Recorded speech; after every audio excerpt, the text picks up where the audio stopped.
Díomh agus fáilte Hiclór Community Focus. Hello and welcome to the Community Focus programme. This programme is sponsored by Eason's of Main Street, Cavan and Pearse Street, Mullingar. This programme highlights the work of community groups in County Cavan and the contribution that they make locally. If you would like to comment on the show or have your community initiative or issue featured, please email drumlinmedia@gmail.com or contact us via our Facebook or Twitter pages. This show is live on the internet every Wednesday evening at 8 p.m. There will also be deferred coverage on Smith's Cablevision in Cavan Town. This evening's programmes will feature St Patrick's Church in Kildrenferton and Desi Boylan from Crusherlough Parish. Joining me now to discuss what's happening in the parish of Crusherlough is Councillor Desi Boylan. Welcome, Desi. Thank you very much, Laura. Delighted to be on your programme. Thanks very much for coming in to us this evening. Desi, you're involved, I know, in a number of activities in the parish of Crusherlough. Could you just tell me a few of the things and tell the viewers what's happening in Crusherlough at the moment? Well, the big event at the moment is the reconstruction of St Mary's Church, Crusherlough. It was built in the year 1888, opened in the year 1888. It is a William Hague church. That was the architect who designed the it. Architect, yeah. Very well known architect. His work is all over Ireland and indeed further afield. It's the pride of not alone the parish of Crusherlough, but indeed of the Diocese of Kilmore. And since been there since 1888, it now needs some repairs, excuse me, there's a number of the of ESB wiring and the stained glass windows need attention. So it's a very big task, but the parish are rising to the occasion, and there's a great finance committee working.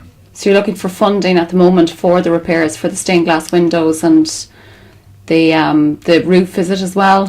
Yeah, well, the parishioners contribute to a monthly collection. It's doing very well. Then a number of events are run to make money, of course. Last summer we had a fun day for That's right, yeah. It was a day that was enjoyed by all. It was a great success, and it was a great family day. A great family day, and I feel sure that it will be an overwhelming success again this year, because the groundwork was laid last year. And are there plans to run that fun day again this year? Oh, yes, it will, of course. Then we had also a great tradition of drama in Crusherlough. For some years now it had lapsed, going back at least 60 years, but a troupe was got together this year, formed under the direction of John Donohoe. So it's a local drama group. Drama group. It was amazing that so much talent could be found within a mile and a half or 2 miles radius of the church. They did an excellent production of John B. Kane's famous play, The Field, and they played to packed houses for 8 nights, and another satisfied that a man would like to be putting it on for another weekend again. So it's going to be backed by popular demand. Backed by popular demand, I feel, yeah. Excellent. So this is a new drama group to the area, and this was their first. Well, this was their first play. They've been established a number of years, have they? It's the first play, and many of the characters in it were hardly on stage before. But I believe it was still a very, very good production. It was an excellent production. Yeah. An excellent production, and it has amazed everyone the amount of talent that's there waiting to be harnessed, because they were all neighbours, living, as I've already said, within probably a mile and a half radius of the church. And it was wonderful, and it's something that has got well-deserved great praise. Absolutely, and I'm sure it'll be the first of many plays that this drama group will be putting on. I would think so, and I'd be very surprised if they won't be playing the drama festival circuit next year, please goodness. Absolutely. And Desi, in addition to that, I know that the parish locally, you're involved in this, of course, as well, putting together a book on the parish of Crusherlough. Yeah, well, in fact, Crusherlough is a vast parish. There have already been 2 books published in the western end of the parish. Drumkelly. A number of years ago they did a wonderful book from Axel Mountain to Kilray Hill. A few years later on, a number of ladies in Kinnerleck produced a beautiful book entitled The History of Kinnerleck, Old and New. Well, I'm not claiming that in the Cushelaw end of the parish we've kept the best wine for that, but we have a good book too, and hopefully we'll get to the printers before the end of the year. Okay. And there's a number of people involved, obviously, in putting this book together. Oh yes, there is. There are a number of people. Maybe it's dangerous naming people, but it can be in case you leave somebody out. Of course, that's always the worry. They are very, very hard workers, and it will be very interesting, and it will, among other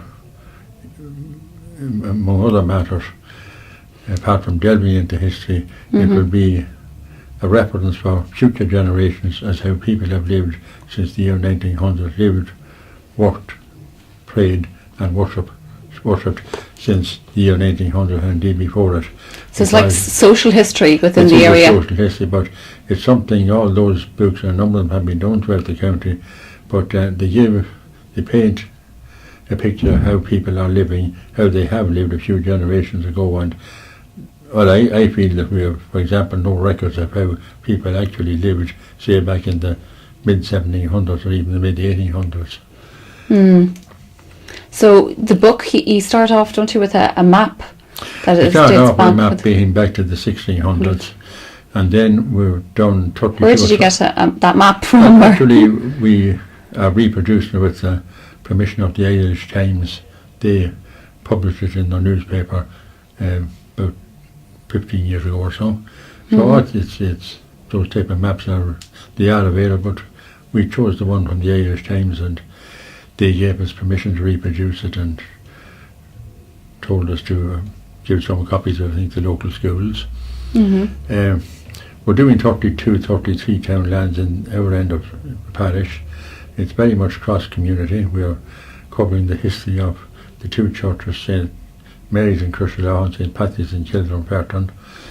Of course, we actually were out with Patricia in St. Patrick's in Kildrum-Ferton yesterday, so we'll be showing that, after this interview has finished, Desi, and she has already gone through, a lot of the history of her church with us. Yeah, well, the reality is that there were two separate parishes, Cushelaw and Kildrum-Ferton, and the Protestant church retained the name Kildrum-Ferton, and the Catholic Church retained the name Cushelaw. All right. And then you have using census information as well within this from in the book in the book 1821 census. Which we hope to publish. Yes, we have included the 1821 census for each townland, the number of individuals living in that townland, and the number of families.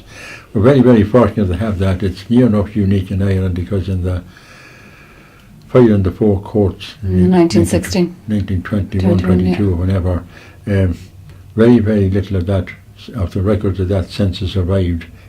Parts of County Cavan did, and a lady named Sue Burke, whose mother was born and reared in the townland of Latnadona, one of the Coyle family, excuse me, published the 1821 census for the civil parish of Cushelaw. Right. Interestingly enough, there were two townlands called Cordlass, and she reckoned that must be a townland that was divided between two baronies. I was able to set her mind at ease on that one, because actually there is a townland in the western end of the parish entitled Cordlass, and the eastern end we have a townland called Upper Rasnor Cordlass. So you must be uncovering a lot of interesting information like that, and with regards to the original meanings maybe of various townlands and. Yeah, well, excuse me. We have the Gaelic name of each townland and a translation of what the name comes from and what it means. Yeah. We have the O'Donovan name survey for 1836 for each townland. What the O'Donovan Name Survey said about that, we're thankful to having that from research done by Anna Sexton, which he published in a magazine called The Heart of Breffni. We will do the Griffith valuation. We are covering many of the organisations that were part of the community. The old IRA, the Orange Order, the Ancient Order Hibernians, various political parties.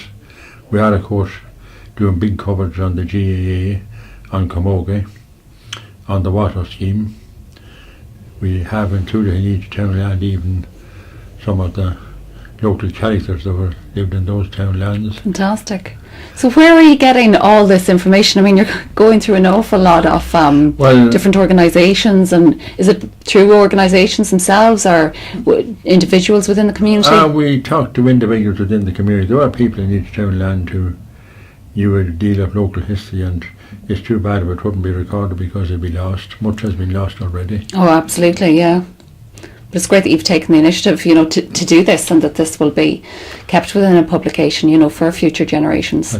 That's one of the objectives. The other is that hopefully it will interest some of our younger people who today are much better educated than people of my generation were, and that it will interest them in doing further research. One of the best researched townlands is the townland of Toha, an article written by Carmel Cusick Smith is a demonstration of what is there if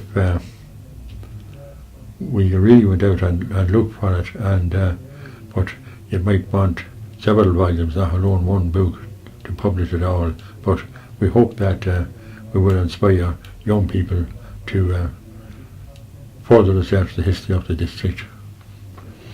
And what about, I suppose, as a parish, more than anywhere else within the county, have you found that maybe in recent years, is this something that you'd be capturing as well within the book, the huge changes within the community within perhaps the last 20 years, and how the makeup of the community has changed within that time? Yeah, well, we have articles by various people on who have witnessed the change, and so it's capturing the community now, as well as back, Father Paddy Garrick told us that when he was going to school, everyone knew the neighbours, and not alone did they know the neighbours, but they knew the neighbour's dog and knew his name. But nowadays, unfortunately, we just don't know our neighbours. Many new families have come into this district. They're all, of course, very welcome, but they are becoming part of the community because they'll partake in various sports and their children are attending the schools, and in time we'll all get to know each other again. Yeah, well, I think there is probably more a sense of community now since the recession has hit than there was before. People are starting to have a bit more time maybe to get involved in their community. Well, in Crusherlaw, of course, the GAA is the big community builder.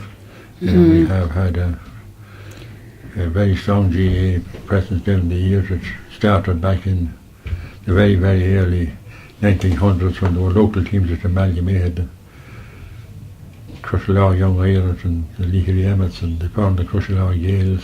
Lapsed for a while, but was reformed again in the 1950s, and it has certainly gone places since. There's always quite a strong team there. Oh yes. So, but won 7 senior chapters in a row. We didn't win any lately, but with the number of young people out of school nowadays, they'll come again. Yeah, hopefully. So I assume community spirit is alive and well then in Crusherlaw when you're getting all this publication together and all the events that are happening. Of course, one of the big triumphs of the Crusherlaw community was the Crusherlaw Group Water Scheme. Started back in 1975. The first meeting was held. There were about a dozen of people had, or not very many more. When about 80 people put their names on the dotted line that would become members. It was decided that and what is that membership now at? It's supplying between 600 to 700 households in Crusherlaw and some of the surrounding parishes. Fantastic. And takes us water from Gradham Lake. Very good. Well, listen, Desi, thanks a million for coming in to join us this evening. And I look forward, we might have you back on the show when this publication it has been put together. I think it'll make very interesting reading. And the best of luck with it all. Thanks very much for Thanks coming very in. much, Laura. Cheers. Thank you very much, yeah. And I will go to an ad break.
St Patrick's Church, Kildrum-Ferton, recently held a service of thanksgiving and rededication to celebrate the 200th anniversary of the church. Yesterday I met with Patricia Atkinson, who put together an insightful book on the history of the church.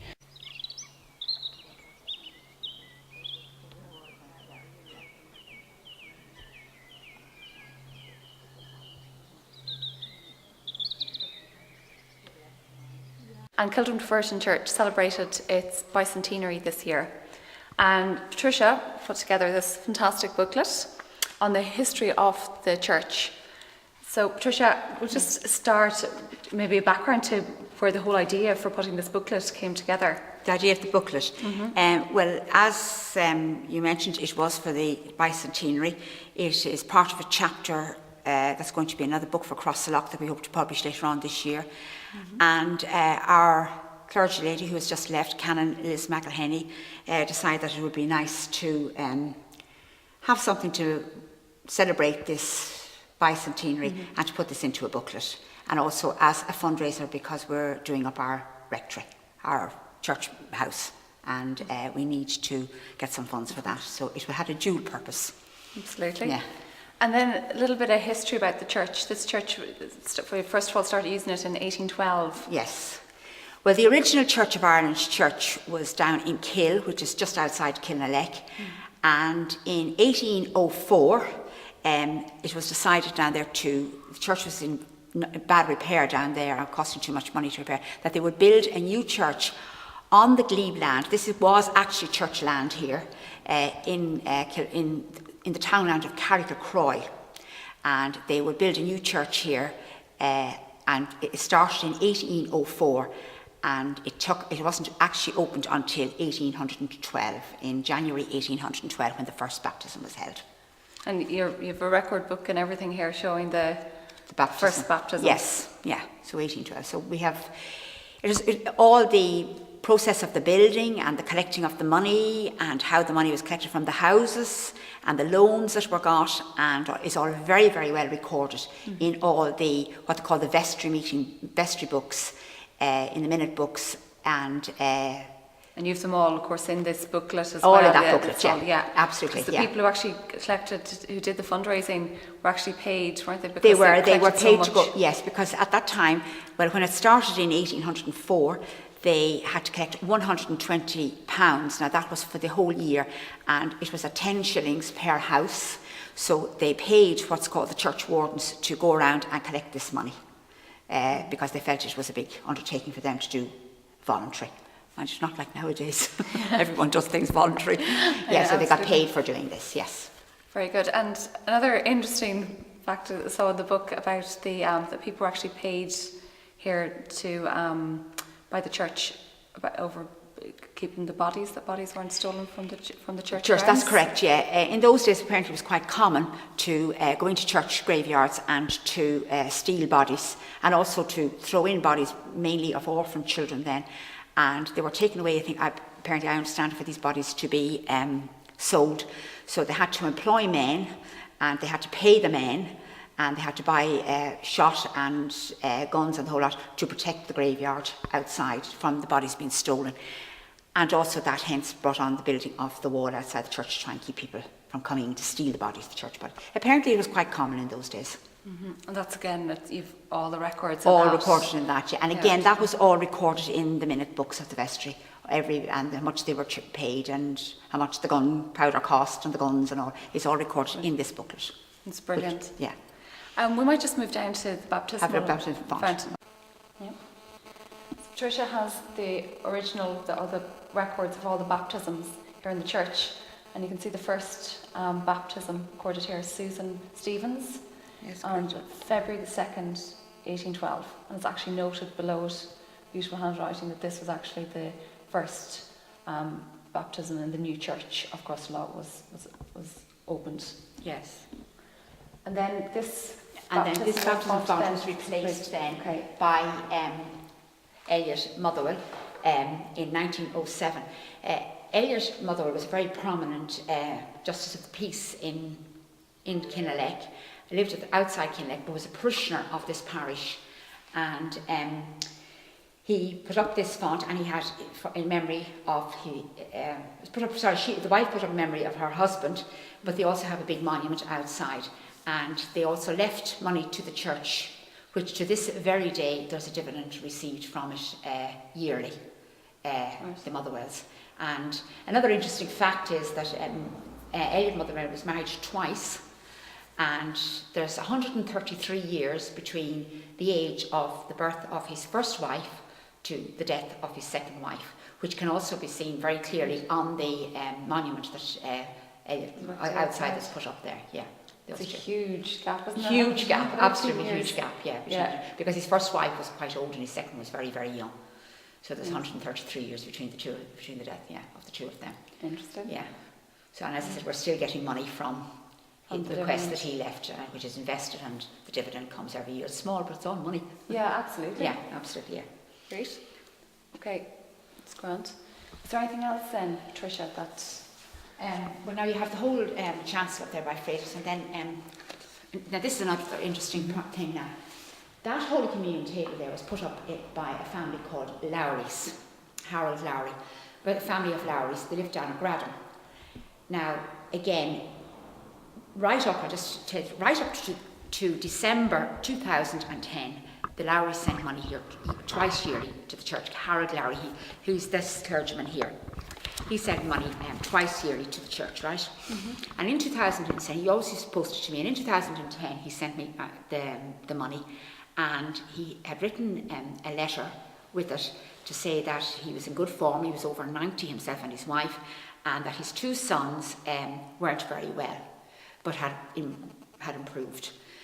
So he actually died in February 2011, just a few months after that. But what I wasn't aware of until October 2011, which you have to say was only just a few months back, that somebody came in the house and told me that his second son had died. He died in February 2011. One son died in either March or April 11, and the second son died in October 11. So his wife lost her husband and two children in the 1 year. So there was one son left, and he took the whole service here last Saturday. Here at the communion table, which Patricia was donated by the Lowry family. Yes, that's correct. The Lowry family were a very well-known family from Gradham, and they actually, one of them played the organ here. And when their father and mother died, the Lowry family donated this communion table in memory of their parents. And Harold Lowry, the Reverend Canon Harold Lowry, as he's from North Irish, he's in Lurgan, right up to his death in February 2011, donated money twice yearly to this church. And unfortunately, he and his two sons both passed away in 2011, leaving him with just one surviving son, who honoured us by coming here last Saturday for our celebrations, and he took the service, Dean Stephen Lowry, the only surviving member of the family. His mother actually is still alive, or Canon Lowry's wife is still alive, but the two sons and Canon Lowry himself had died. And this It was lovely was to a have member. him coming back for the service. And they also donated some silver for the Holy Communion, for taking Holy Communion as well over the years. Yeah, they have all donated a lot of things and have supported the church very, very well over the years. Patricia, I know the book even details the heating systems that have been in place in this church since it was opened. Can you tell us a little bit about them? Yeah, well, it originally was a hot air system that had flues going up and down the church and went out through this east window.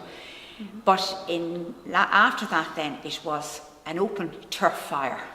And there was one parishioner who supplied the turf for the fire. Mm-hmm. It actually was between November and March, on the condition that he had the pew nearest to the fire. Why not? Why not? Keep himself warm. Then and how did that smoke get out of the church? Well, again, there was an actual fireplace over in this corner, and it went out through that area there. But now, at the moment, we have, well, it's our second gas heating system we've just replaced it. There was another gentleman called Jerry Leahy, and he was from the area originally, but living in England, and he supported this church again over the years, but he left money in his will, and we put in a new gas heating system. And actually, his wife came home this last Saturday for the bicentenary, and she actually sponsored the printing of this book as well. So they have been very, very good to us. So it's a gas heating system we have now in the church. This is the only plaque that's in the church, and as you can see, it was erected by the parishioners in 1916 for the Reverend James Crichton. He is, in actual fact, the only rector buried in this church grounds. No other rector. I suppose they moved. He was probably in service here in the church when he died, and they buried him here, whereas probably the rest of them had moved on and new and came. But he's the only rector buried in the church grounds, and that was put up by the parishioners.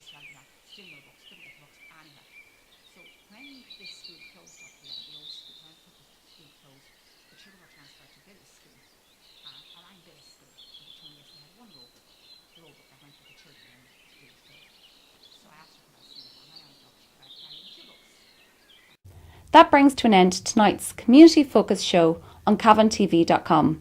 I will be back again next Wednesday evening at the same time to give you more community related news on cavantv.com.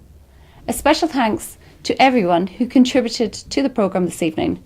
Councillor Desi Boylan from Crosserlaw and Patricia Atkinson from St Patrick's Church, Kildrum Ferton. Thanks for watching the programme and have a great week.